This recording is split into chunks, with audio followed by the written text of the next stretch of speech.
The following transcribed program is rebroadcast by the Armed Forces Radio Service to our fighting men overseas.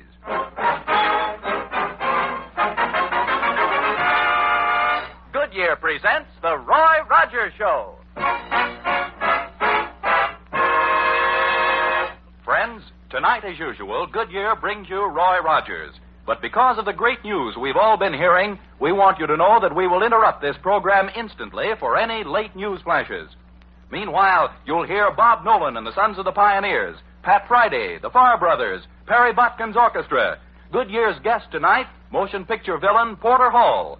And now, the greatest name in rubber, Goodyear, invites you to meet America's greatest Western star, Roy Rogers.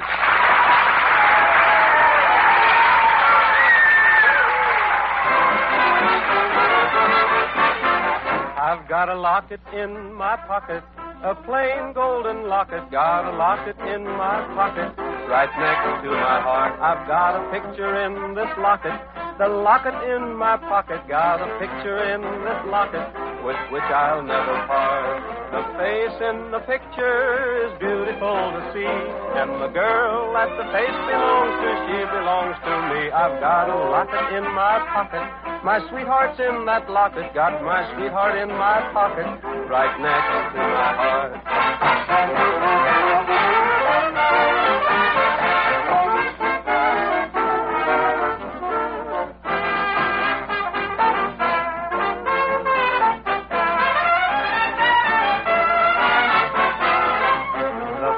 In the picture is beautiful to see, and the girl that the face belongs to, she belongs to me. I've got a locket in my pocket, my sweetheart's in that locket. Got my sweetheart in my pocket, right next to my heart, right next to my heart.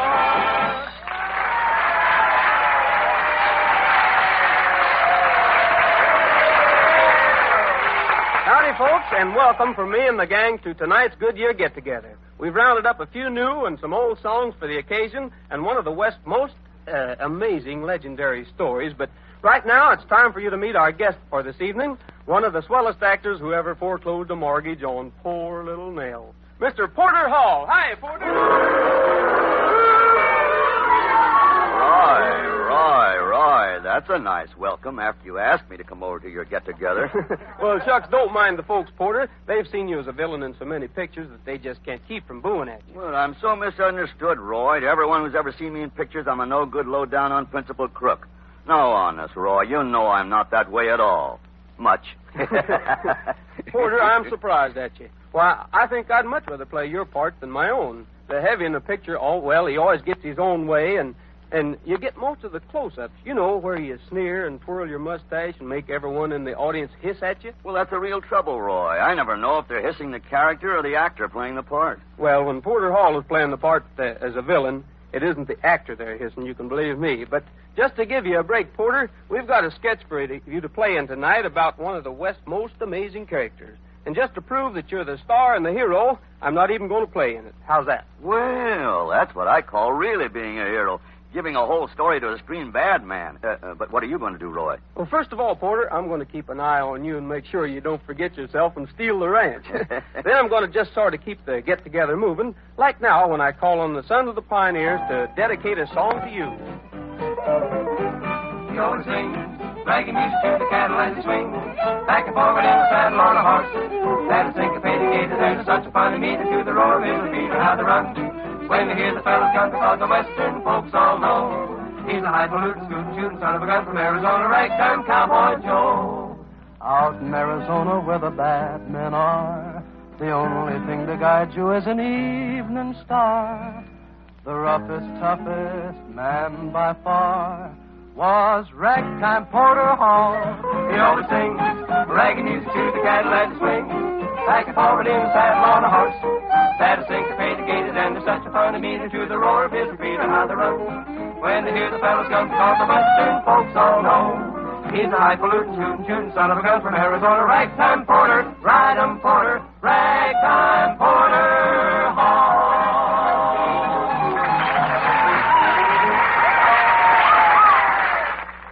Today, when congratulations are being offered all over the world, to the millions who worked and fought for victory in Europe, Goodyear would also like to propose a toast of its own and to its own.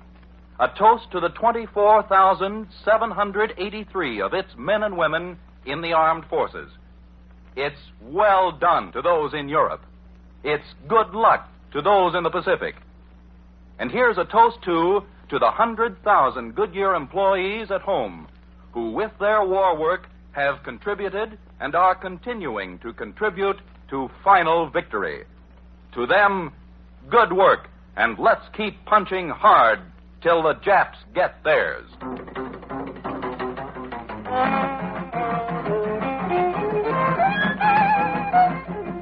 It's the Farr Brothers' Furious Fiddle and Galloping Guitar in Cajun Stone.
Have I missed much? Well, hello there, Pat Friday. You have missed a couple of good songs, but you're in plenty of time for the story Porter Hall and I are going to tell tonight. Porter Hall? Do I know him? Are you my Uncle Everett? Yes, every Friday. I am now fabulously wealthy, and I intend to buy you the finest ranch in the West. Oh, but I already have a ranch. Oh, you have? As if I didn't know. But you deserve a much bigger one. Now, if you would just give me that piece of paper you're holding, which I assume to be the deed to your present property. Here you are, sir. Aha. My proud beauty. Now I have you in my power. Doggone you, Porter Hall. Unhand that girl and give her back that deed. Aw, shucks, Roy. That isn't the deed to my ranch. It's just a song I'm going to sing tonight. Curses. Foiled again. Not exactly, Porter, because if Pat will forgive you and sing the song right now, you'll get the treat of your life. Folks, Miss Pat Friday singing Close as Pages in a Book.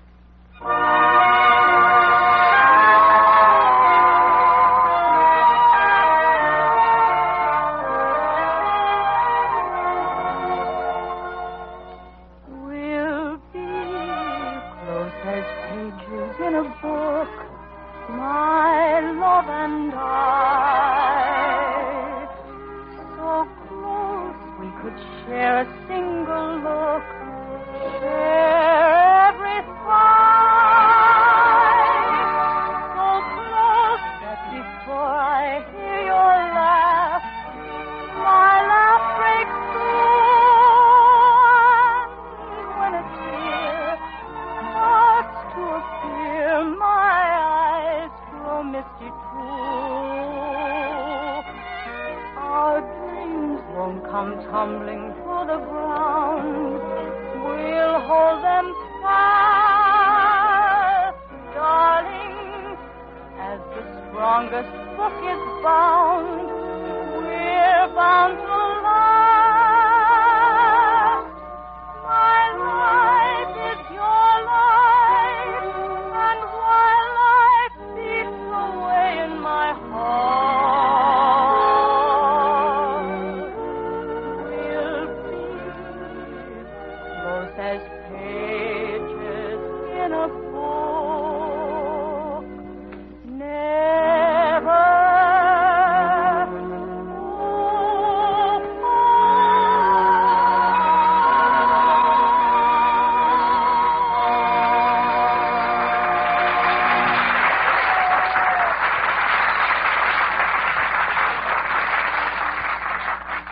See them tumbling down. You know, you hear a lot about a cowman's pony, but there's another little animal. I guess the West would never have been made without him. You find him packing loads twice their own weight, where grubby prospectors work tirelessly in the desert sand. You'll find him high up in the mountains, where a less sure-footed animal will plunge his rider 5,000 feet down a sheer drop. Oh, maybe their voices aren't as musical as a cowhand's song as he sings and quiets his herd, but I've yet to see the true Westerner who didn't cuss them and love them. The gentle, sure-footed, little braying burro.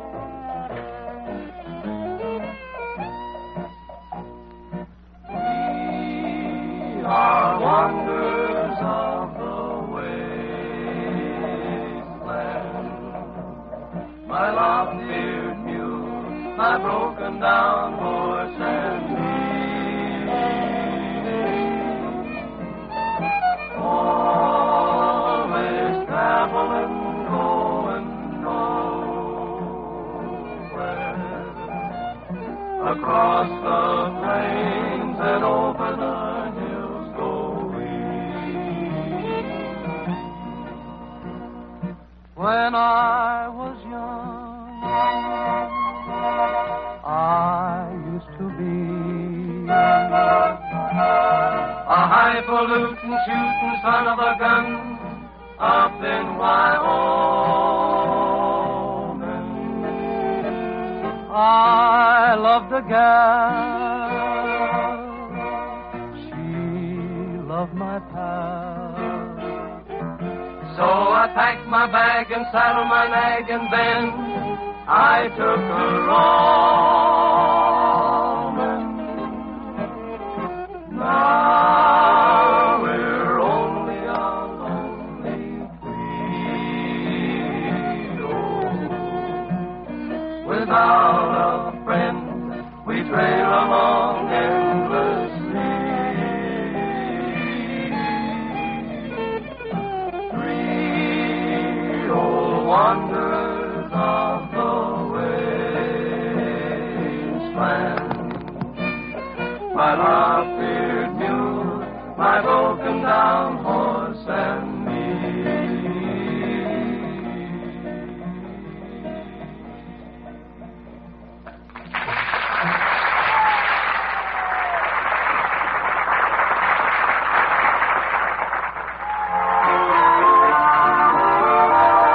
Now it's Roy Rogers, the king of the cowboys, in a new Western ballad, Don't Blame It All on Me. If our love should fade like a cold winter's day, don't blame it all on me. Their true love has flown, might have known, friends will say. Don't blame it all on me. There was a time, dear, when we were so gay. I heard you say, I love only you. Someday with the dawn, all our love may be gone. But don't blame it all on me. For after all, dear, I too have a heart. You have it now, don't break it apart. Someday our romance may break up just by chance. But don't blame it all on me.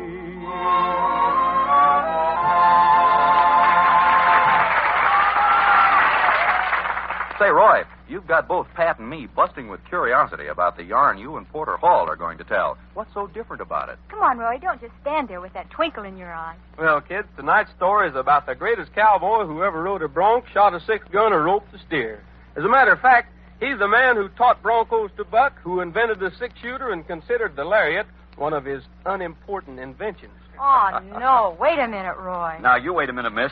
Don't accuse Roy here of exaggerating. But, Roy, anybody knows the six-gun was invented by Samuel Colt. That, Vern, is just a rumor. The six-gun was definitely invented by Pecos Bill. Pecos Bill? Never heard of him. Female tenderfoot. Bah. But who was Pecos Bill, Roy? He sounds as fantastic as this Hall character here. He's much more so, Vern. Pecos Bill is the most fantastic character the imaginations of thousands of cowboys ever dreamed up. And if you'll all just make yourselves comfortable, Porter Hall and I will tell you plenty about him.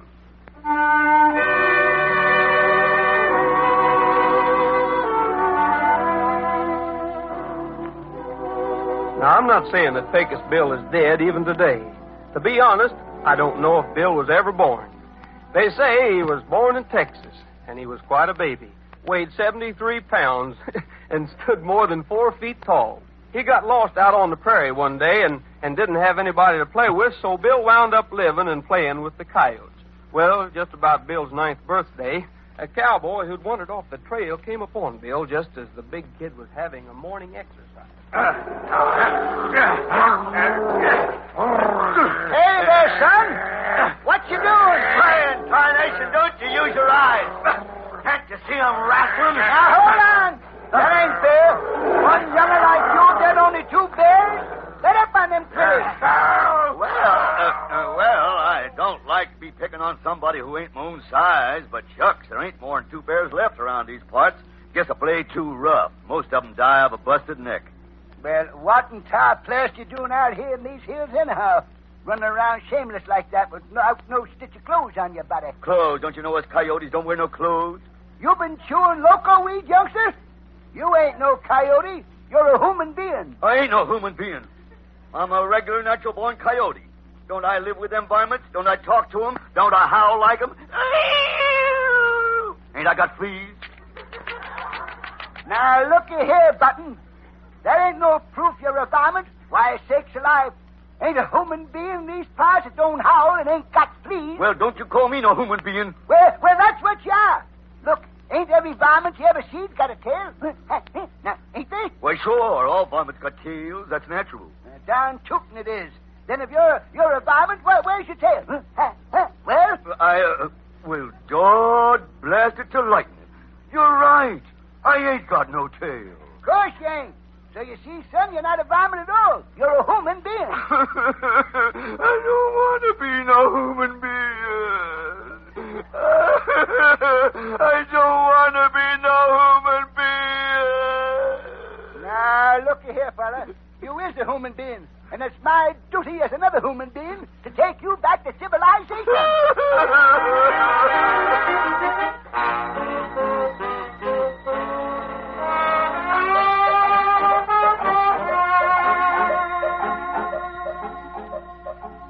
Well, that's just about the time that Texas started to make its place in the world, just when Pecos Bill was dragged back to civilization.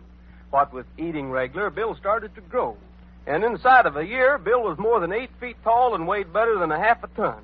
But Bill was lazy and hated to work. But, Roy, what kind of work did Pecos Bill do? Almost any kind of ranching, Pat. Roping, branding, and, well, you know, when he'd do the branding, he'd do it with his bare hands. He'd just grab a yearling, tuck it under his arm, and stuff his ears up so he wouldn't hear the calves bawling. You know, Bill was kind of a soft-hearted cuss. You mean he wasn't tough, Roy? He wasn't a bad man? A bad man? Pat, Pecos Bill was so bad that he killed off everybody in his part of Texas that had enough spunk to stand up to him. Then he got so tired of the peace and quiet that he finally started heading west. Well, he finally run into an old fella and stopped his horse. Howdy, stranger. Say, can you direct me to some place where I might find myself a real man? You know, the kind what takes a real joy in a killing. Well, just keep heading up this canyon about 200 miles, and you'll find them right enough. Yes, sir, you sure will. Oh, thanks, old-timer. Pecos Bill is much obliged to you. Did you say Pecos Bill? Yes, sir, you did. Pecos Bill's my name. Upper and daisies, I gotta get out of here. Get it there. If he was really in a hurry, I wonder what took the old goat so long. Oh, Roy, for goodness sakes, don't stop there. What did Pecos Bill do? Did he go the 200 miles up the canyon? Well, yes and no, Pat. You see, old Bill turned his horse and started, But after riding only about 20 miles, the doggone horse stubbed his toe on a cottonwood tree and busted his leg. Well, all Bill could do was follow the coat of the wind. He covered his eyes with one hand and pulled out his rifle, which he used as a pistol, aimed it at the poor horse's head, and with tears running down his cheeks. Goodbye, old paint. Someday we'll meet again, you and me, over on the other side of the great horizon. But before Bill could squeeze the trigger, the horse looked up, and with tears streaming from his big brown eyes, he said, Now, wait a minute, Bill. You ain't gonna shoot me just 'cause 3 of my 4 legs is busted, are you? Well, I reckon I was, but if you got any last words... You know I ain't one of them regular undersized, scrawny little horses. Just leave me alone for a bit, and I'll get well. Well, doggone if I don't believe you. Well, I'm going to take the saddle off you and leave you here. Then I'll leg it up to where that bunch of tough hombres are, and when you feel well enough in about 20 or 30 minutes, just trot up and join me.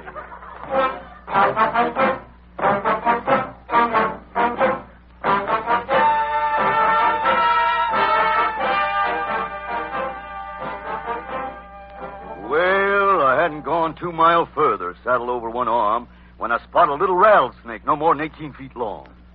So I put down the saddle, and I reached out and I grabbed the sneaking sidewinder, and after cuffing him good fashion a few times, the snake told me he'd give up. So I coiled the little fella like a lariat, stuck him on my saddle horn, and I started on up the canyon. Atta boy, Bill. Tell him the rest of the story. Stop me, you movie cowboy, you. Well, a little piece further up the road, a catamount jumped me. A what? A catamount, a mountain lion. Don't you know nothing? Anyway, he knocked me to the ground, and that made me sore. Don't you dead blooded big gunk Cut me up like that. Take that. Hey there. No. Quit, Bill. Quit. Can't you take a joke? Oh, so it was a joke, was it? Yeah, but didn't turn out so well, Bill. Honest, I'm the sorriest catamount out of captivity. Well, at least you're the dumbest catamount I ever seen. Oh. Just for that, I'm throwing this saddle on your stupid back and riding you up the canyon. No. Yeah, using this rattlesnake for a whip. Now, get over there. Go on. Now, let's get started. Else I'll break you in two and only eat the best piece.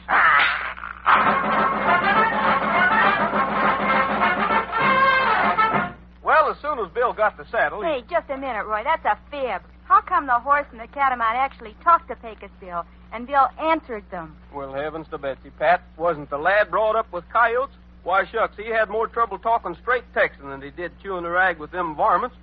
What happened then, Bill? Well, I rid into the camp where all them hard-bitten owl hoots was sitting around eating chow. So I hauled up my catamount and I walked over to the cook pots and I looked in. Yeah. What's this? Beans. Nothing but 6 quarts left. Well, I'll start on those.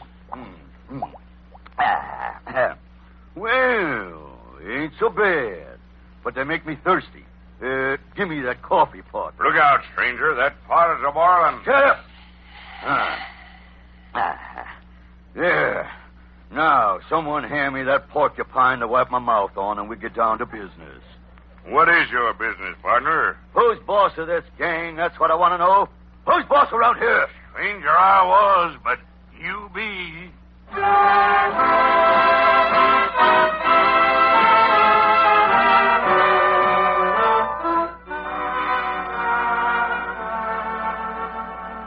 And did anyone ever hear of Pecos Bill after that, Roy? Well, sure, Pat. A few years later, someone bet him he couldn't ride a cyclone. Well, Pecos Bill was the kind of a fellow no one could dare, so he went back to Kansas, waited for a twister, and when one came along, why, he climbed aboard. And was he killed, Roy? I mean, did the cyclone throw him? Throw a legendary character like that? Why, not at all, Vern. By the time that twister crossed Colorado, he had it as tame as a lamb. But then he got a little bit overconfident, you know. He rolled himself a cigarette, and when he couldn't find any matches, he reached up and grabbed a piece of forked lightning. Oh, I see, Roy. And the lightning electrocuted him? Is that Shucks, no, Pat, but it tickled him and got him to laughing so much that he didn't look where he was going, so he slipped off the cyclone and dropped 97 miles to Earth. Oh, Roy, that doesn't seem possible. But it happened, Vern.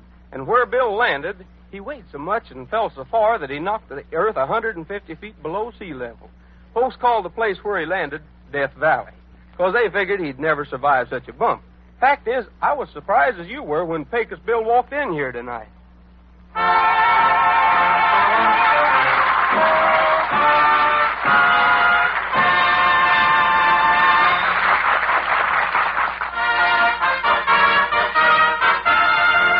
It's the whole Goodyear gang, led by Roy Rogers, the king of the cowboys, in Skies Are Bluer. Skies are bluer in Oklahoma, Oklahoma, where my heart lies. Songs are newer in Oklahoma, Oklahoma, as the crow flies.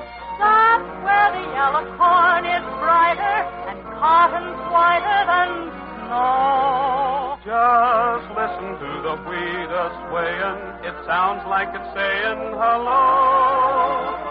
Bells are ringing and boys are singing. Oil is gushing and the folks are rushing out to Oklahoma, USA. Skies are bluer in Oklahoma, Oklahoma, where my heart lies. Songs are newer in Oklahoma, Oklahoma, as the crow flies. That's where the yellow corn is brighter and cotton's whiter than snow. Just listen to the wheat a-swaying.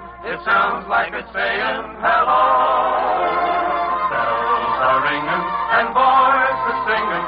Oil is gushing and the folks are rushing out to Oklahoma, USA.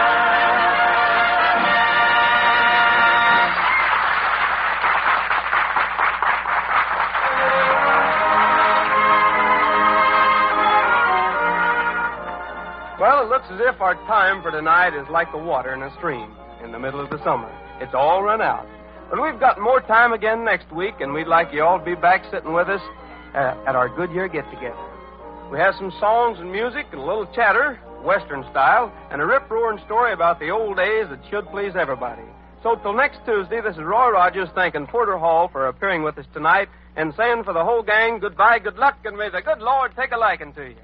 Don't forget, smiles are made out of the sunshine and the frown from a rainy day. Now, this is Vern Smith saying good night for Goodyear, the greatest name in rubber. If you like the songs and stories of the West, don't miss tuning in next Tuesday. Same station you're tuned to now, same time of the day on your clock, when Goodyear will bring you another get-together with Bob Nolan and the Sons of the Pioneers, Pat Friday, the Farr Brothers, Harry Botkin and his orchestra, and starring the king of the cowboys, Roy Rogers.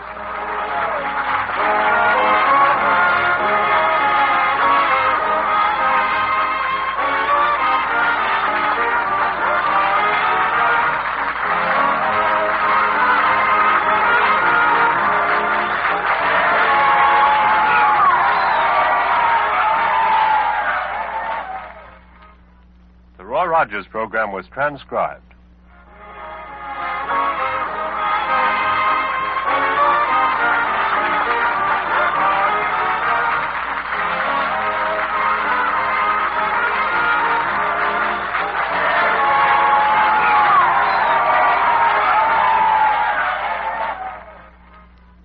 This is VE Day. Don't forget to buy another bond. A war half won is a job half done. This is the Mutual Broadcasting System. Kraft presents The Great Gildersleeve. The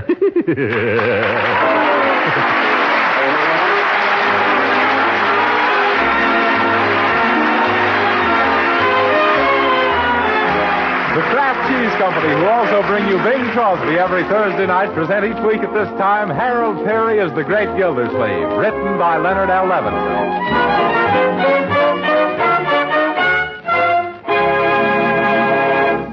We'll hear from the Great Gildersleeve in just a moment. But first, the good word for all you thrifty women who are looking for ways to cut food bills. The product called Kraft Dinner is just your dish.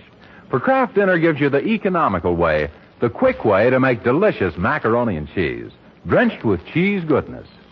With Kraft Dinner, you make fluffy, tender macaroni, drenched with cheese goodness in just 7 minutes cooking time.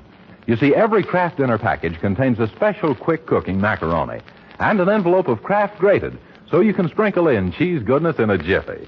Won't you try this economical, delicious macaroni and cheese tomorrow? A main dish ready in 7 minutes is a big help on wash day. Tomorrow morning, ask your dealer for a package of Kraft Dinner.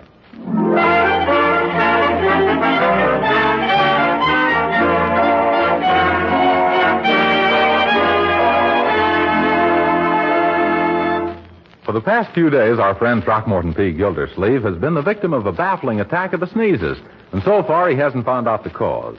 Could it be some allergy, or is his mustache starting to back up on him? Come on, let's visit the great Gildersleeve and find out.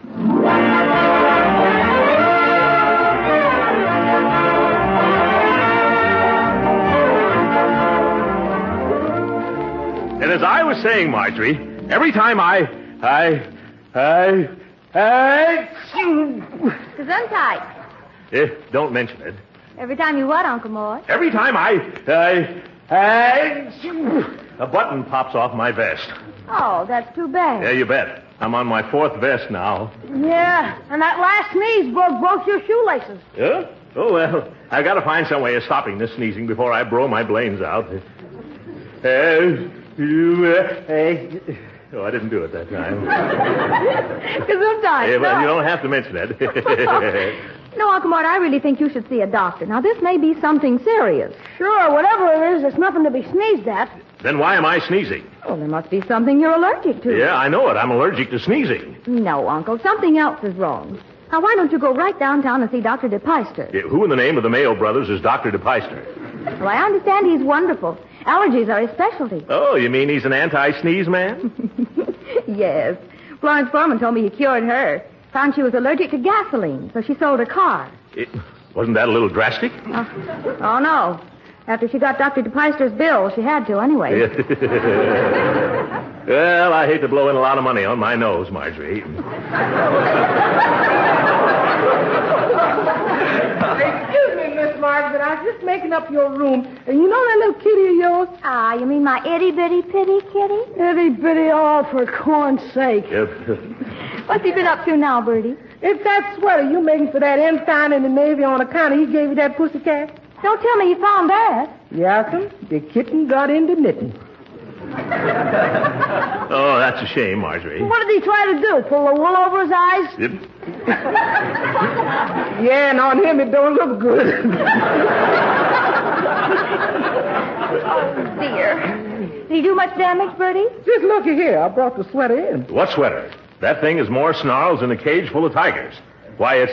It's what, Unc? It's Gee, Unc, that one made the windows rattle. The windows, eh? Good. I thought it was my teeth. Really, Uncle Mort, you must go downtown and see Dr. DePeister. Oh, nonsense, Marjorie. Why should I let a trivial... Well, maybe someday. Come on, what are we waiting for? Where is that doctor?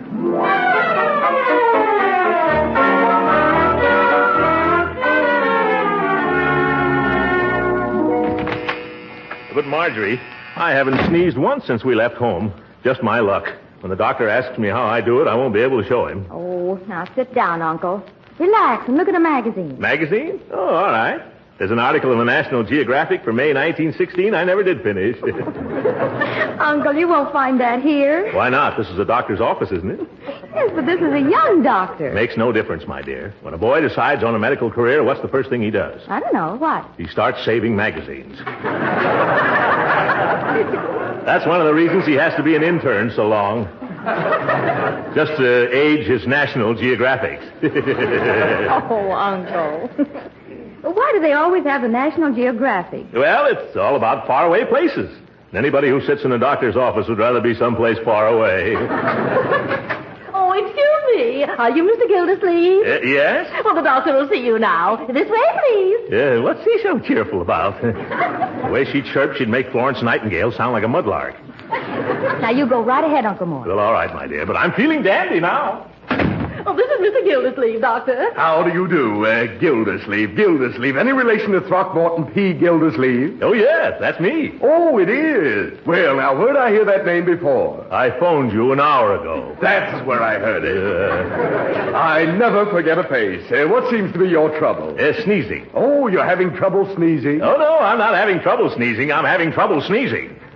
For the past 4 or 5 days, that's all I've been doing. Yeah, monotonous, isn't it?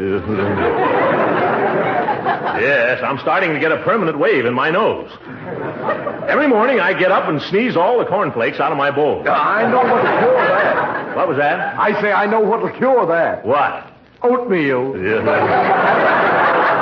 Well, you'd better remove your clothes, please. And while you're doing that, I'll ask you a few questions. Yeah? Does anything you eat make your eyes water? Yeah, raw onions. Any food cause violent sneezing? Well, black pepper does. Any favorite dish that causes spots to appear on you? Oh, yes, I get spots from soft-boiled eggs. From eggs? Where? On my necktie. But really, Doctor, I wish you could see me sneeze. My eyes pop out so far, it looks like I'm going to expel the pupils. That's interesting. Suppose you show me how you do it. I can't. I haven't sneezed once since I left home. Most interesting. Eliminates one type of allergy that's very difficult to cure. What's that? The auto-infectious variety, when a person's allergic to himself. Oh, well, I couldn't have that. I like me. Yes. Your trouble seems to be localized somewhere at home. That makes the problem much simpler. Oh, of course. All I have to do is move. Well, goodbye, Doc. 1 second, please. We'll never find the trouble by moving away from it. I don't want to find it. I just want to lose it. Then we must conduct a series of tests. And I believe the best place to do that is in your home. Oh. Shouldn't take us long to locate the trouble, not more than a year. Yes, just a year? Yes, if we're lucky. And now, let me listen to your heart, quietly. Yeah, okay. You must have a heart of oak. I'd better listen again. It's most interesting. Excuse me, Doctor, but somebody's at the door. Oh, I see. What is it? It's time to take your pills, Doctor. No, I won't. I hate pills. Go away. By the way, Doctor, how much is this going to cost? Oh, not much. Just $50 for each series of tests. Why, that could run up into 5 goes... Oh, my goodness, it could, couldn't it?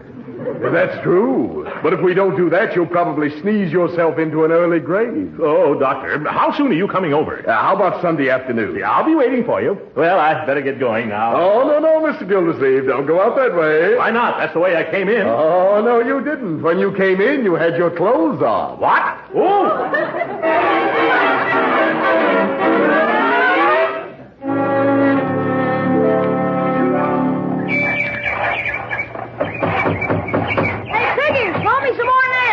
Leroy.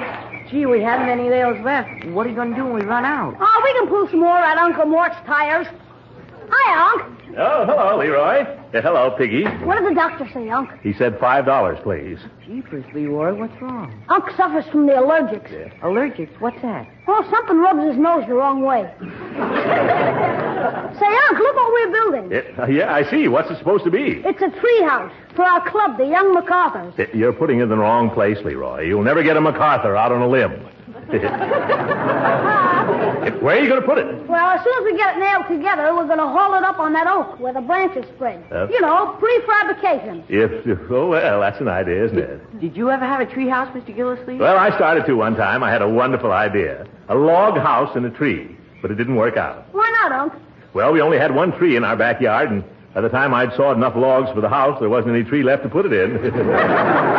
Did you build the house anyway? No, my father found out what happened, and the logs and Pop and I all wound up in the woodshed. Oh, was that the time you wanted to run away and be a sailor, and he knocked the tar out of you? No, Leroy, that was another whaling expedition. Gee, Mr. Gildersleeve, will you help us build our clubhouse? Oh, of course. I'll pitch right in. Hand me the hammer, Leroy. Thank you. I just love to drive nails.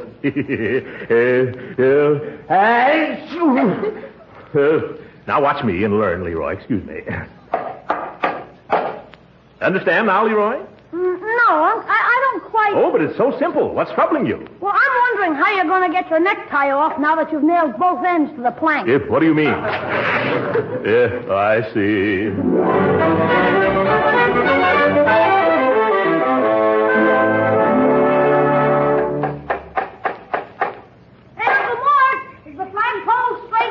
Oh, it's just fine up there, Leroy. Now nail down that little birdhouse. Birdhouse? Oh, you mean our mailbox? Leroy, who's going to deliver mail up in a tree 20 feet off the ground? Okay, it's a birdhouse. Oh, Leroy! Yes, Bertie? I'd like you to come down out of that tree. It's time for lunch. And that reminds me, Mr. Gildersleeve, Judge Hooker just dropped in. Oh, he did he? That old goat always shows up at feeding time. Tell him to come out here. I want him to see the house we built. Yes, sir. And don't you dilly-dally, Leroy. I won't, Bertie. Gee, isn't the clubhouse swell? I just finished fixing my secret trapdoor on the roof. A secret trapdoor? Well, I wish I could see it. Must be very cozy inside. I'll stay. Yeah, now you go into lunch. And scrub your hands before you sit down at the table. Okay, but gee whiz, I bet Tarzan never has to wash before he eats. Yeah, of course not. Tarzan's in hot water all the time. Yeah. Anyhow. Hello, Leroy. How are you feeling, Gildersleeve? Still sneezing your brains out, or have you run out of brains? No, Hooker, I haven't run out of brains. Would you like to borrow some? No. Wouldn't think of taking your last one. What's the big attraction out here? The attraction is that tree house the kids built. Like to go up there and look at it? No, thanks. I can see it well enough from here. They have a secret trapdoor and a lot of other modern improvements. Come on, let's go. Now, let's quit kidding ourselves, Throckmorton. We're too old to go traipsing up the side of a tree to peek at a packing box. Yeah, speak for yourself, you old fogey. Fogey. Okay, then you're an old fogey. Why, you even get out of breath playing checkers. Thank goodness I'm different. Don't kid me, Throckmorton. If you aren't too old, you're too fat. Now forget about it. You're dizzy enough on the ground without climbing trees. In that case, I guess I'll have to show you, Judge Hooker. Here, hold my coat, Grandpa, and watch a man strut his stuff. Careful, Gildy. You'll get halfway up and then spread your stuff. Don't worry about me, Judge. I come from a long line of tree climbers. That may be so, but remember, you haven't any tail. If I stand on this box, I think I can reach that limb. Yeah, just watch me, Judge. Come on down from there, Gildersleeve, before you fall on that big fat neck. Just a little rusty, that's all. Oh, I never knew I weighed so much. You're building up to a terrible letdown, Humpty Dumpty. Oh, by George, I'm going to make it. And nobody's more surprised than I am. Oh, yeah. Well, you made it, but you never get down again. Say, you ought to be up here, Judge. There's a beautiful view from here. There is? Uh-huh. On a clear day, I can see into every second-story window in the block. What are you walking around on the roof for? The door isn't up there. I think it is. Leroy said something about a secret trap door somewhere. Oh! Gildersleeve, what happened? I found the trap door. You better stop fooling around and come down. That's pretty dangerous. You may be right. I'd better... Uh-oh. What's wrong now? But I got in here. I should be able to get out. Gildersleeve, what's the trouble? I can't squeeze out of this door. But you just got in. Yeah, but I came in fast, and I'm stuck fast, too. Yeah, this is going to be one of my bad days.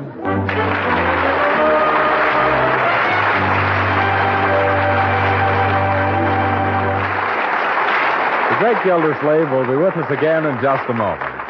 Meanwhile, let me tell you how to be a speed artist at making grand macaroni and cheese. Get a package of the product called Kraft Dinner.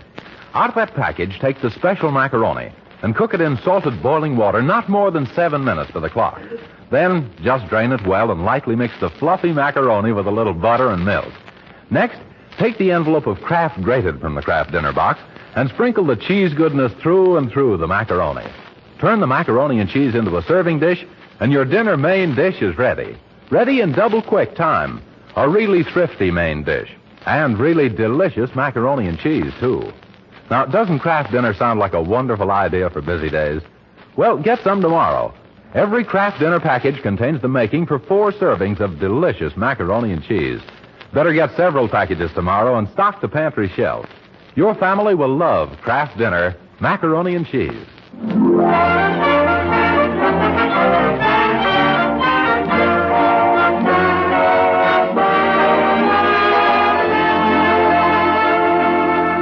And now let's return to the great Gildersleeve, whom we left stranded in a house in a tree in the backyard. As we find Uncle Mort again, he's still there, while below Judge Hooker tries to comfort him with song. Rock-a-bye, Gildy, in the treetop. I'll kill that hooker. When the wind blows, hang on or you'll drop. Yeah, I'll drop on you. When the bow bends, it surely will break, and Gildy will hit just like an earthquake. Hooker, stop that infernal nursery rhyme. Oh, you want something more modern, huh? All right, Gildy, I'll give you the #1 song on the hit parade. Yo. Don't sit up in the apple tree with anyone else but me. Anyone else but me. Yes. Anyone else but me. No, no, no! Do something. Get me out of here. This is a terrible predicament. Yes, isn't it? You just wait, Judge Hooker. I'm going to break every bone in your head. Now get me out of here. Hey, what's going on out here? Where's Uncle Mort, Judge? Uncle decided to visit your treehouse, Leroy. See him? He became so absorbed in it he can't tear himself away. Yeah. Oh, yeah, now I can see him. His head's sticking out of the secret trapdoor. Oh, how do you like it up there? I'd like it a lot better up here if I were down there. Gee, is anything wrong? Oh, no, nothing at all, Leroy. Except that I'm wearing your secret trapdoor as a girdle. I'm stuck up here fast. You got to do something. Leroy, what's all the shouting about? Jeepers, sis, Uncle Mort is up a tree. Look. Why, Uncle Mort! Yeah, hello, Marjorie. What are you doing up there? I think he's looking for a bird's nest. He's been acting as if he's a little cuckoo. Don't you egg me on, Hooker. Marjorie, I came up here to inspect Leroy's little shanty, but now I'm stuck. And frankly, I'm beginning to get bored with lodging here. Excuse me, folks, but where's Mr. Gildersleeve? Yeah, I'm right here, Bertie. Well, where's that voice coming from? He can't be in the trunk of the tree. His trunk's bigger than the tree. I'm upstairs in the tree, Bertie. What is it? There's a Dr. Goodlife at the front door to see you. Says he's got an appointment. Oh, great jumping jeeps. The sneeze doctor. I forgot all about him. Gee, Uncle, I don't think there's room enough for both of you up there. Of course not, Leroy. And I won't have anyone see me in this ridiculous, undignified position. Bertie, tell him to come back later in the afternoon. Tell him I'm at a board meeting. But, Uncle, that wouldn't be telling the truth. Oh, yes, it would, my dear. Wherever I turn, I'm meeting a board. Well, I'm going to tell him. And Bertie, after he leaves, bring me something to eat. Yes, sir. Slice up some of that tongue and make 3 or 4 sandwiches, huh? It's way past my lunchtime, and I feel as hollow as Judge Hooker's head. That's right, Gildersleeve. Go ahead and stuff yourself. Then you'll never be able to get out of that box. Oh, my goodness. I never thought of that. Just 2 tongue sandwiches, Bertie. Okay, but how am I going to serve him? On parachute? Gee, Uncle, why didn't you let the doctor come back here? I bet you he can get you out. Leroy, I don't need an allergy specialist. I need a tree surgeon. Well, he can put you on a reducing diet. Sorry, Leroy, but that wouldn't work. No matter how much your uncle reduced, he'd still be living on the fat of the land. Hooker, why don't you go home? All right, I can take a hint. I just hope you're stuck up there until your north side is covered with moss. Goodbye. Oh, Uncle Mort, I'm sorry this happened. Now that he's gone, don't you feel sort of empty inside? I'll say I do. Where's Bertie with those tongue sandwiches? Oh, Bertie! Here I come, Mr. Gildersleeve. I have some trouble with the cat. And that doctor man said he'll be back later, and he's still charging me for this visit. Well, never mind that now. What about my lunch? Didn't you bring me those sandwiches? No, sir. I'm awful sorry about that, but I can't. You can't? Why not? Because the cat got your tongue. Come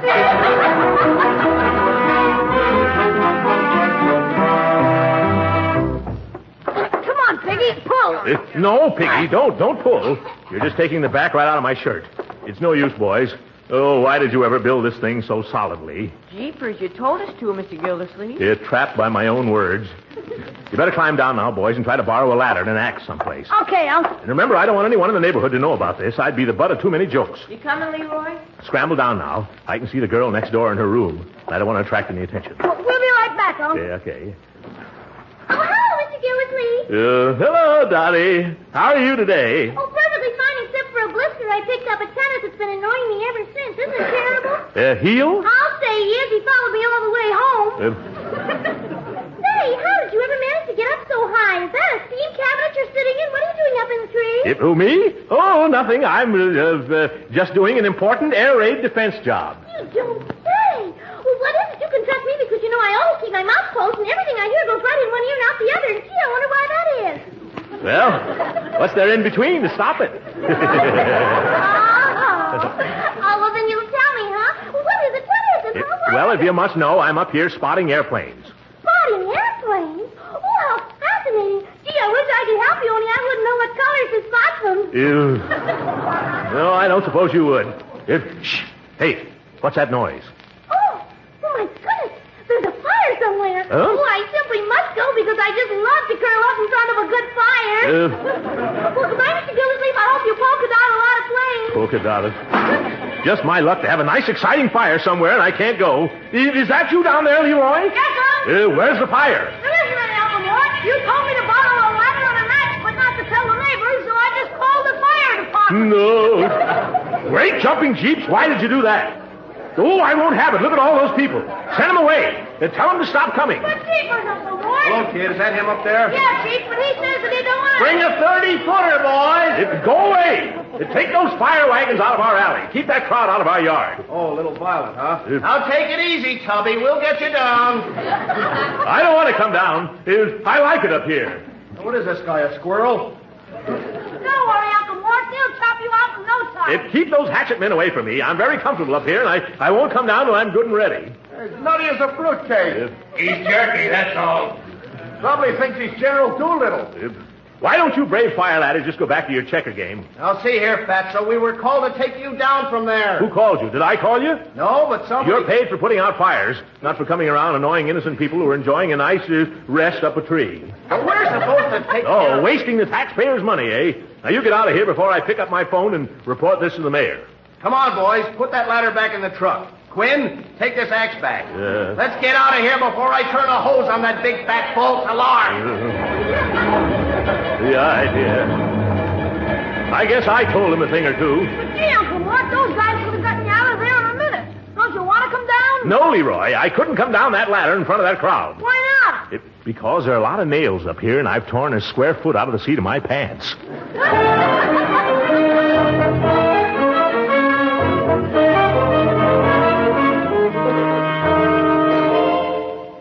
But maybe if we spread a lot of mattresses all around and then cut down a tree, then maybe... I cut down a tree once, and it takes days, Bertie. Say, Mr. Gildersleeve, I'll bet you could get through if you got a can of grease and gave yourself a good lube job.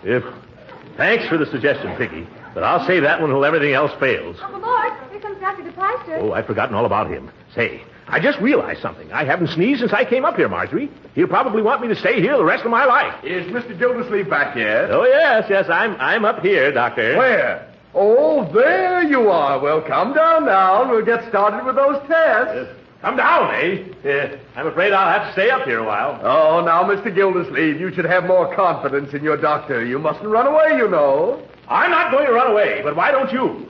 Run away and come back some other day. That's a rather peculiar reaction. I'll have to write the medical journal about this. Really, Doctor, you don't understand. Oh, hey, keep away. Cut that out. What's wrong, Mr. Gildersleeve? Woodpeckers are trying to build a nest in my hair. Poor Uncle Mort. Yeah, what's the matter? Is he allergic to woodpeckers? Here's a policeman to see you. A policeman? What does he want? There have been a lot of complaints from this neighborhood about a peeping Tom. A peeping Tom. Oh, help! Get him off! Now the woodpeckers are dive bombing me. Hurry up,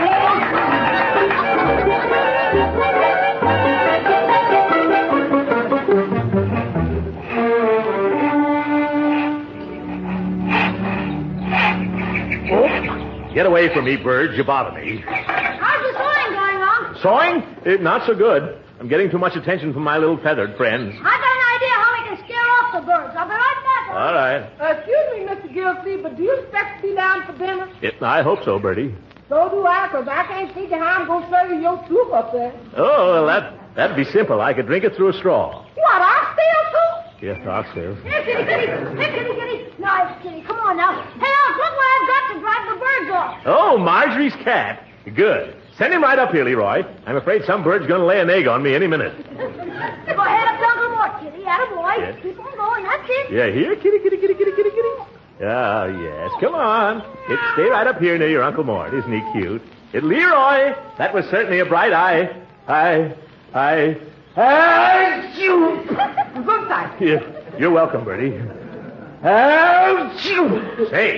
I didn't sneeze once since I came up here until that What is it, Uncle Mort? I just found out what I'm allergic to, Marjorie. It's that cat of yours. Oh, well, this saves me a lot of doctor bills and time and trouble. Why, I'm so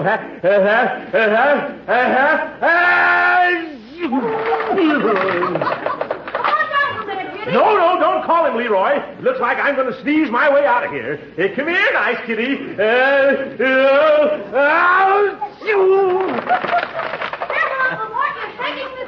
I can't hear you, Leroy, on account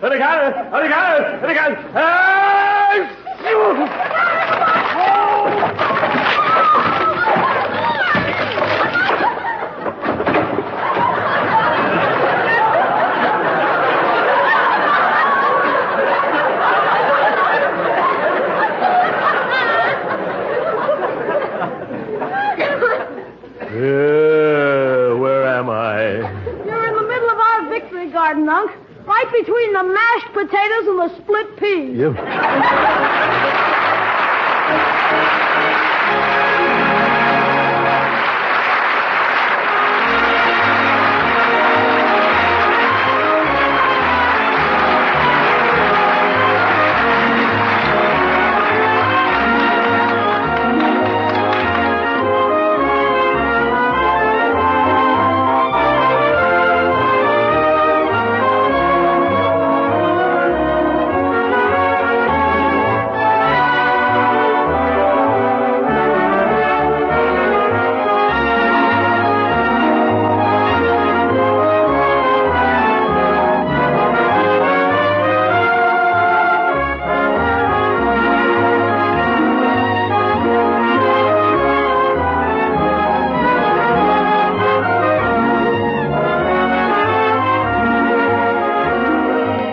Ladies and gentlemen, it's just 6 months since Pearl Harbor. Since then, this nation has leaped to arms with one idea in our minds and hearts: victory. This summer, there'll be no slackening, no rest. The leading NBC shows are joining our government in bringing you the Victory Parade, a series of Sunday afternoon shows heard all through the summer in the Jack Benny Times. We urge you to listen. Good night, ladies and gentlemen.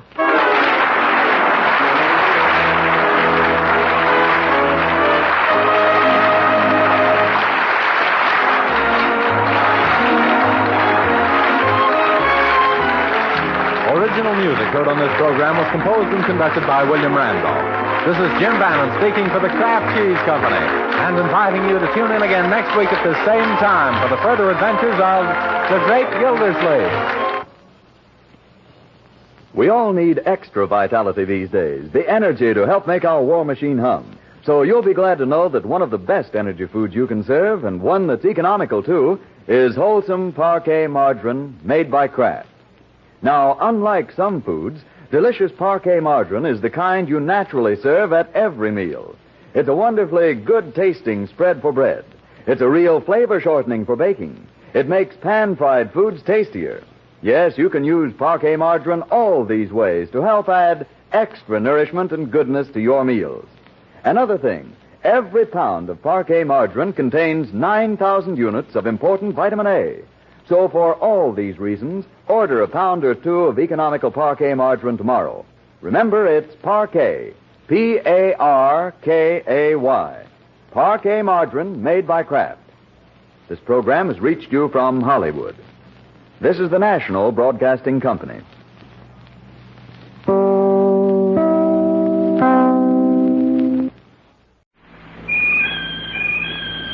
Yo-ho, yo-ho, brushless or lather, boys, whichever you've the notion. 50 cents for shaving cream, $1 for the lotion. Old Spice means quality, said the captain to the bosun. So look for the package with the ship that sails the ocean. Yo-ho, yo-ho, yo-ho.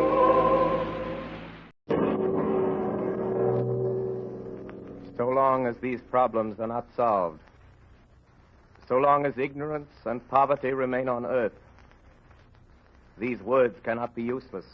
These are the words which preface the fourth of 7 broadcasts based on Victor Hugo's great novel, Les Miserables. WOR and the Mutual Network present Orson Welles, distinguished young author, actor, and director, in an adaptation of the book which he has created especially for radio. Each episode portrays some development in the progress of Jean Valjean, a role played by Orson Welles, who is also heard reading the narrative. Les Miserables, Part 4, the episode which is called Cosette.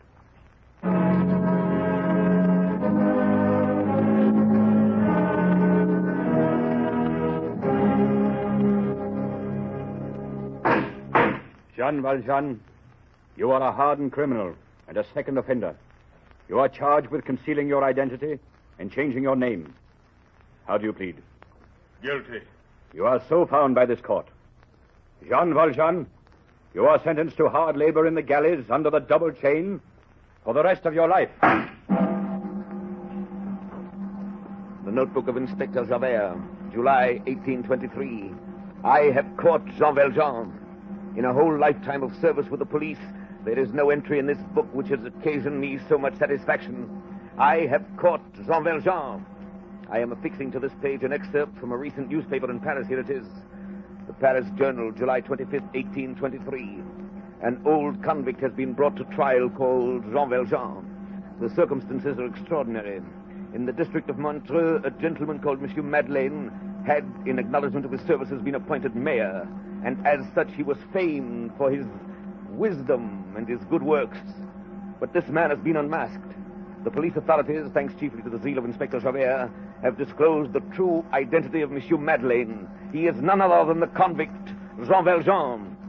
It appears that previous to his arrest, this man had succeeded in withdrawing from his bank a sum amounting to more than 500,000 francs, which he had deposited there and which, it is said, he had realized in his business.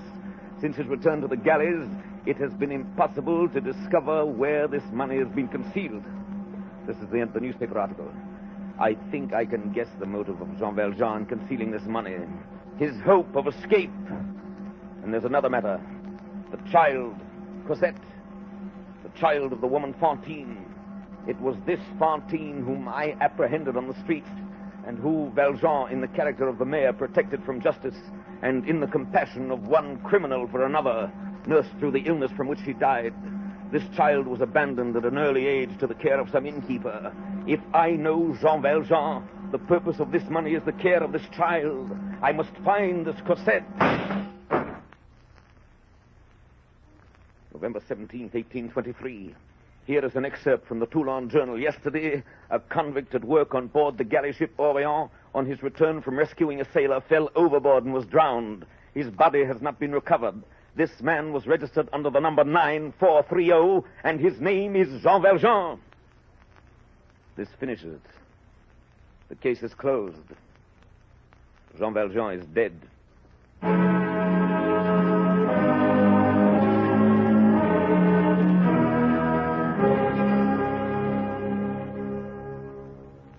Tonight we are to consider the story of Cosette. Cosette. Fantine had left her at Montfermier with some innkeepers called the Thénardiers. The little Cosette, the child of Fantine. Jean Valjean had promised to care for Cosette. Javert never found her. Now, who were these innkeepers? These Thénardiers? This man and this woman were cunning and rage married. A hideous and terrible pair. Cosette was between them, undergoing their double pressure, like a creature who was at the same time bruised by a millstone and lacerated with pincers. The man and woman had each a different way. Cosette was beaten unmercifully. That came from the woman. She went barefoot in winter. That came from the man. A ferocious mistress, a malignant master, a rascal of the subdued order. Thénardier's code as an innkeeper is interesting. The duty of the innkeeper is to sell to the first comer. Food, rest, light, fire, dirty linen, servants, fleas, and smiles, to charge for the open window, the closed window, the chimney corner, the sofa, the chair, the stool, the bench, the feather bed, the mattress, the straw bed. To know how much the mirror is worn and to tax that. To make the traveler pay for everything, even to the flies that his dog eats. Cosette was their only servant. And this child of 8 did the work of a full staff. She brushed, scrubbed, swept, ran errands, lifted heavy things, puny as she was. And the moment the poor girl wearied in her back-breaking tasks, the huge figure of Madame Thénardier loomed above her, shrilling commands through the inn. Cosette! Cosette! Oh, there you are. Well, what have you been doing? Nothing as usual. You know we need more wood for the kitchen. Get it. There, that'll teach you to waste time.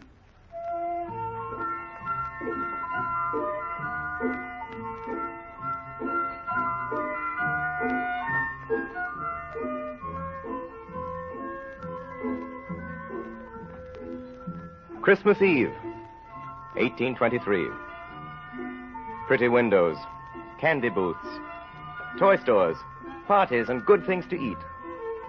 Little shoes at the fireplace for Father Christmas to fill. Christmas Eve. Festivity in the little town of Montfermeil. Extra work at the inn. Extra work for Cosette. You girl, have you watered my horse? Oh, yes, monsieur. He drank the whole bucket full. Ah, that's a lie. He has a way of blowing off when he's not had water that I know well enough. Get some more water, Cosette. Excuse me, ma'am. There is no water. Well, then go get some. Oh, where must you go for it? To the spring. But it's night. It's as black as an oven. Yes, it would take a cat to go along the streets without a lantern tonight. She'll go. She can see. Here, mademoiselle, get a big loaf of the baker's as you come back. Here's 15 sous. Yes, madame. Now get along with you.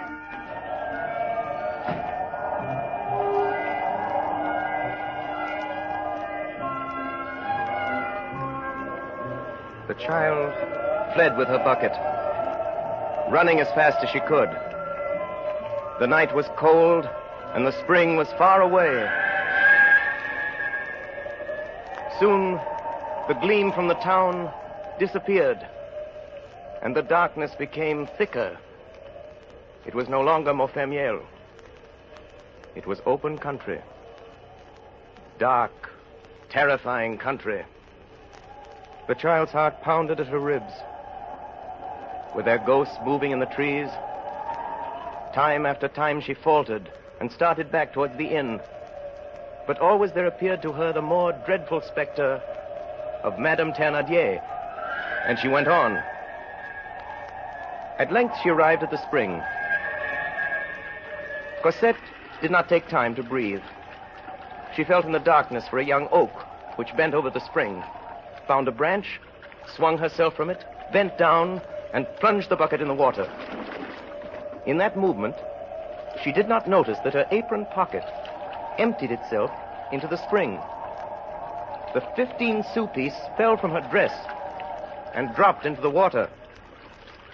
Cosette neither saw nor heard the coin fall. She was anxious to start back at once. But the effort of filling the bucket had been so great that it was impossible for her to take a step. For on this night, this starless, terrifying Christmas night, that bucket was heavier than ever before. The woods were blacker. The wind was colder.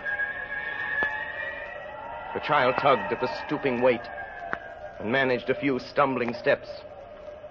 Terror gripped her. Terror. Terror of something she couldn't see.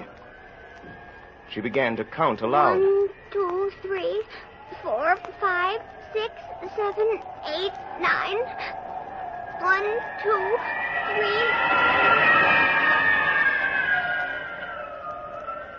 She had to go on, if only for a few steps at a time.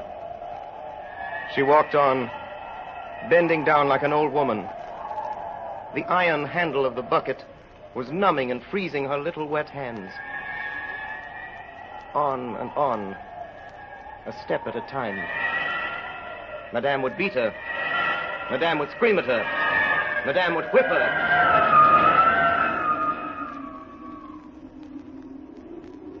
All at once, the weight of the bucket was gone. A hand had caught the handle and was carrying it easily. Cosette raised her head and saw a large, dark form beside her in the gloom. And she was not afraid. Oh, thank you, monsieur. My child, that's a heavy bucket you're carrying there. Yes, monsieur. Give it to me. I'll carry it for you. Here we are. Well, it's very heavy indeed. You're a little girl for such a big bucket. How old are you? 8 years.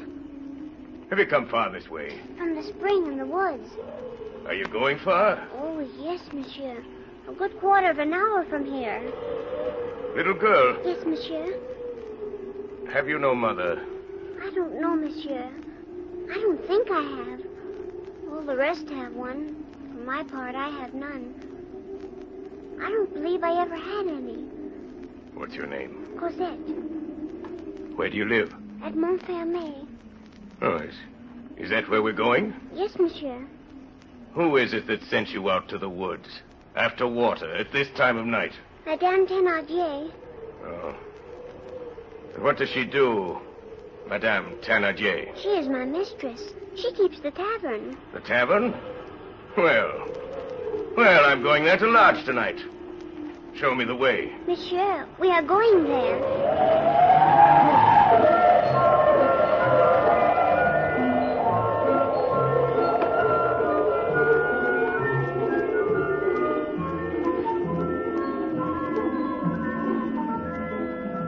Look, we're on the main street. How far is the inn? We are close by it.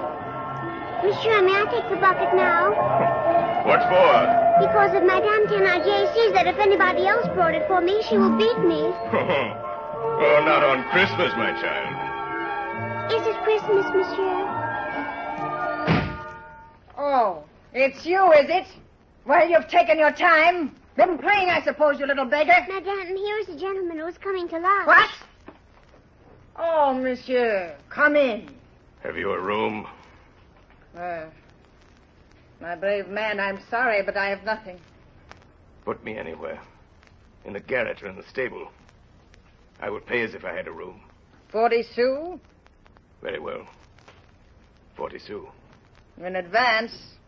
I don't lodge poor people for less. I shall want some supper. If you're prepared to pay, monsieur, very well. Oh, I forgot the bread. Cosette! Cosette! Oh, madame, the baker was closed. You ought to have knocked. I did knock, madame, but he didn't open. I'll find out tomorrow if that's true, and if you're lying, well, give me back the 15 sous. Come, don't you hear me? Have you lost it, or did you steal it from me? Well, answer. It's gone, madame. Forgive me, please, madame. Oh, so you lost it. It must have slipped from my pocket at the spring. Oh, madame, it won't ever happen again. I should say not. I'll teach you to lose my money. Where's that whip? No, madame, don't whip me, please. Madame. Don't whip me, madame. Madame.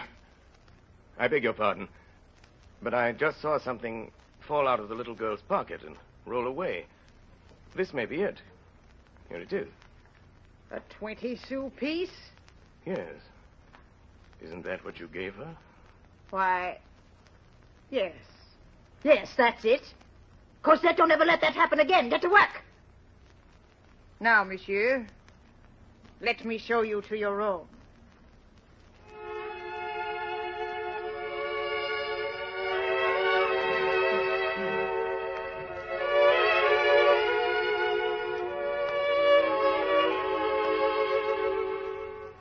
Late that night, the stranger went to bed.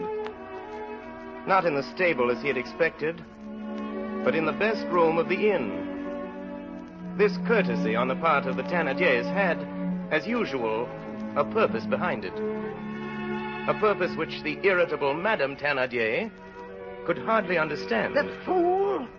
What was in his head to protect that little monster Cosette? To pretend she lost a 20 sou piece. Think of that! That slut I wouldn't give 10 sous for. It's very simple. It amused him. He has the right to do it if he can pay for it. Why interfere as long as he has money? No matter what you say, I'm going to kick Cosette out of doors tomorrow. You are indeed.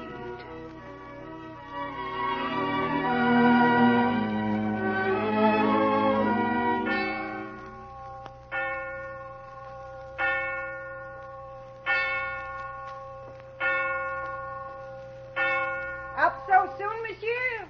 Are you leaving us already? Yes, madame. I'm going away. Monsieur, then, has no business in Montfermeil. No, I have not. You do a good business here, madame. So, monsieur. It is a very little place, as you see, and we have so many expenses. Why, that little girl eats us out of house and home. What little girl? Why, the little girl, you know, Cosette. Well, madame, suppose you were relieved of her. Who, Cosette? Oh, monsieur, take her, keep her, carry her, stuff her, drink her, eat her, and be blessed by all the saints. Agreed. Really? You will take her away? I will, immediately. Call the child. Cosette! Where is my bill? How much is it? Here it is, monsieur. You owe us 23 francs. Ah, Thénardier, what news? He's going to take that beggar Cosette off my hands. I shall go fetch her at once. Cosette! 23 francs, you said. Here you are, monsieur. Pardon, monsieur. There is an extra charge for your candle. That will be 2 francs more.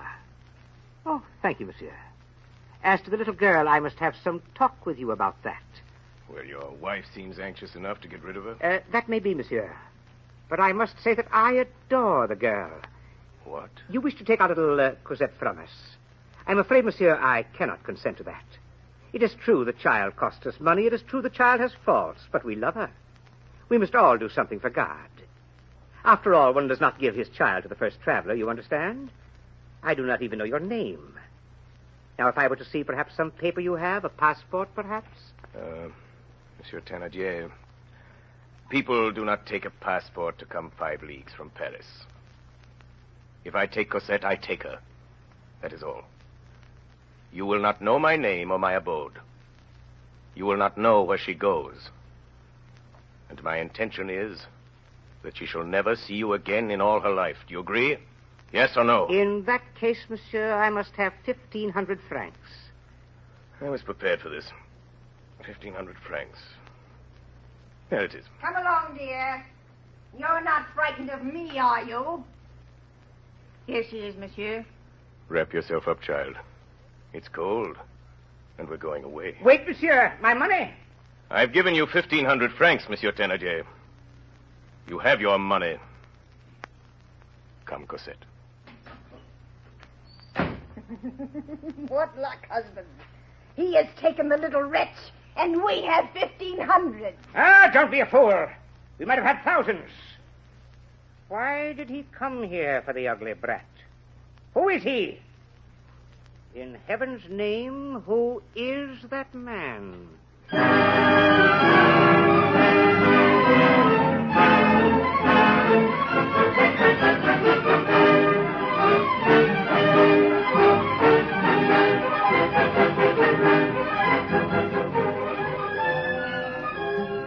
Who was that man? He was Jean Valjean. In his fall overboard from the Orion, the sea had been kind to him. The sea had hid him from the galley guards. The sea which was supposed to have closed the case in Inspector's notebook. Number 9430 was very much alive. So Jean Valjean took Cosette away with him to Paris. Jean Valjean had never loved anything. He had never been father, lover, husband, or friend. To teach Cosette and to watch her playing was nearly all his life. And then he would talk to her about her mother and teach her to pray. It is very sweet. This grand and strange emotion of the heart in its first love. Poor old heart. So young.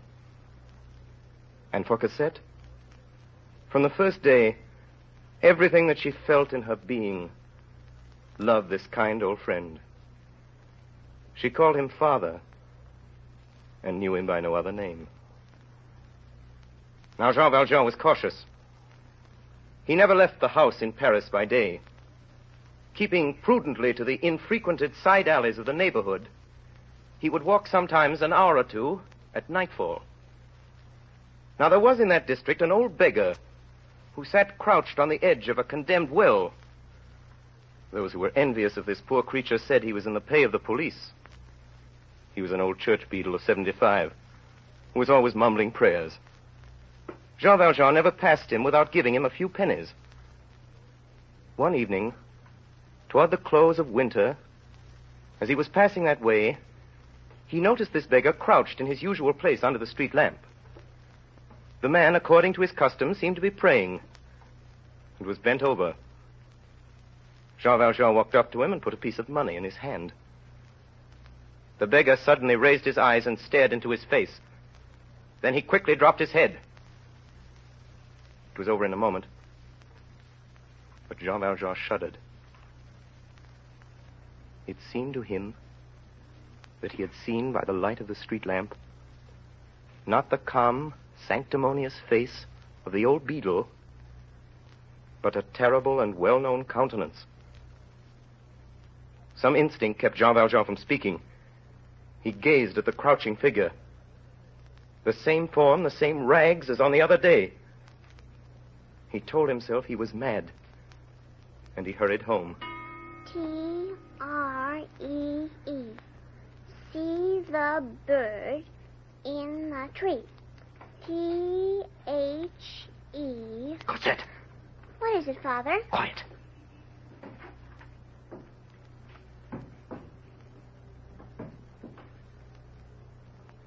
It's someone in the hall, Father.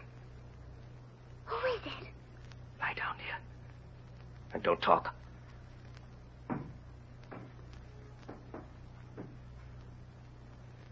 He stopped, Father.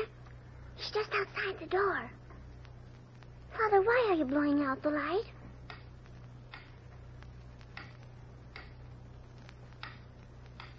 Father? Little one, you must go to sleep. Yes, Father. But what does he want out there? Please, Cosette. Yes, Father.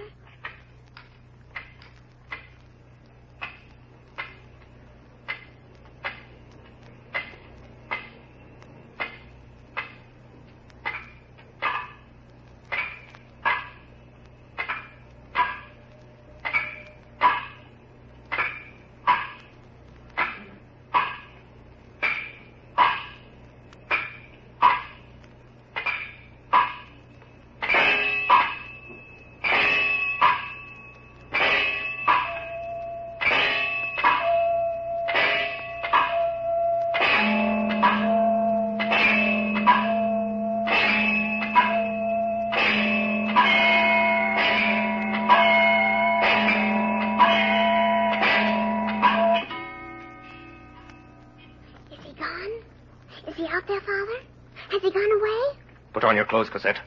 Hurry. Yes, Father. Where are we going? I don't know. Are we going far? We're leaving Paris. Tonight. Has it something to do with that man in the hall, Father? Father, what was he doing? Peeking in? Do you know him? I know him. What's his name, Father? His name is Javert. Through the sleeping city, through the narrow, silent streets, running, creeping, doubling, backing, describing 100 sly patterns in the labyrinth of back courts and alleys and passageways, ran these two hunted beings. The old convict who had been the mayor of a city, the little child who had been a slave, frightened, breathless, unspeaking, fleeing the terrible policeman, fleeing Javert. He came to a blind alley. There were high walls there. And to the left, at the corner where a street began, Jean Valjean saw a sentinel. He felt as if caught by a chain that was slowly winding up.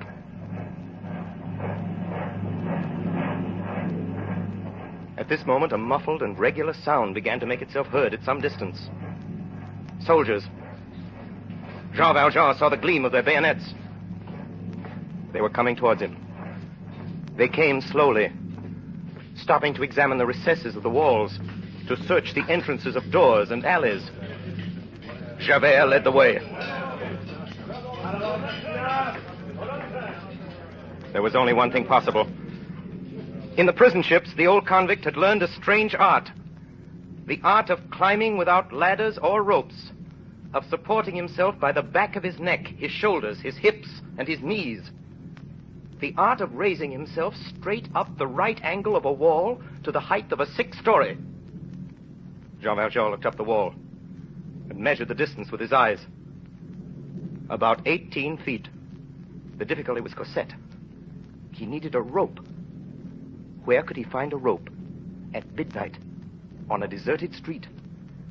Then, Jean Valjean saw the street lamp. Now, at that time, there were no gas lamps in the streets of Paris.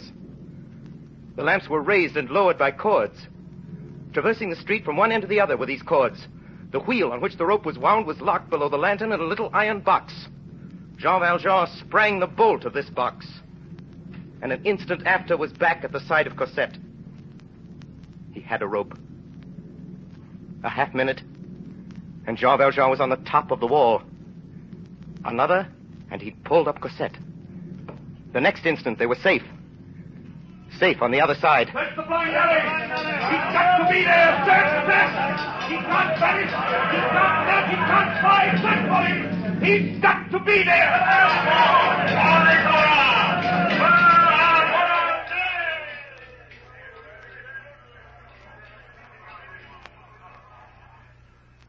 Father, Yes, Cosette. can I talk now? Yes, little one. Father, where are we? What is this place? I don't know, my child. Father, how long will it be till Javert finds us here? He won't find us here.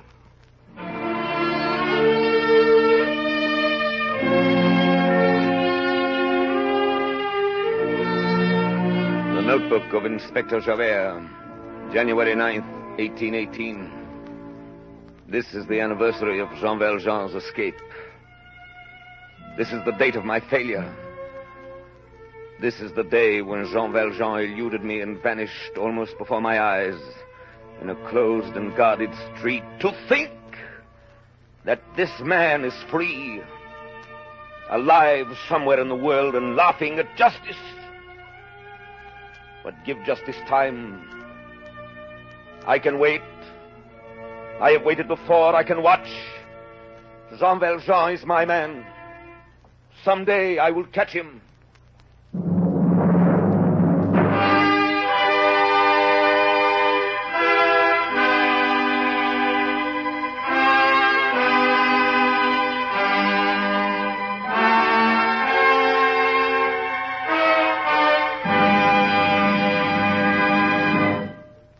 WOR and the Mutual Network have brought you Part 4 of Victor Hugo's absorbing masterpiece, Les Miserables, the episode which was called Cosette. Orson Welles, distinguished young author, actor, and director, played the role of Jean Valjean and was also heard reading the narrative passages which bound together the dramatic action. Assisting Mr. Welles were Martin Gable as Javert, Estelle Levy as Cosette, Agnes Moorehead, Ray Collins, William Johnstone, and Hiram Sherman.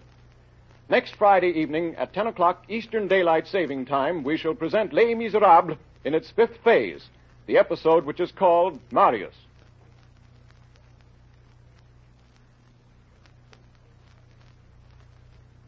This is the Coast to Coast Network of the Mutual Broadcasting System.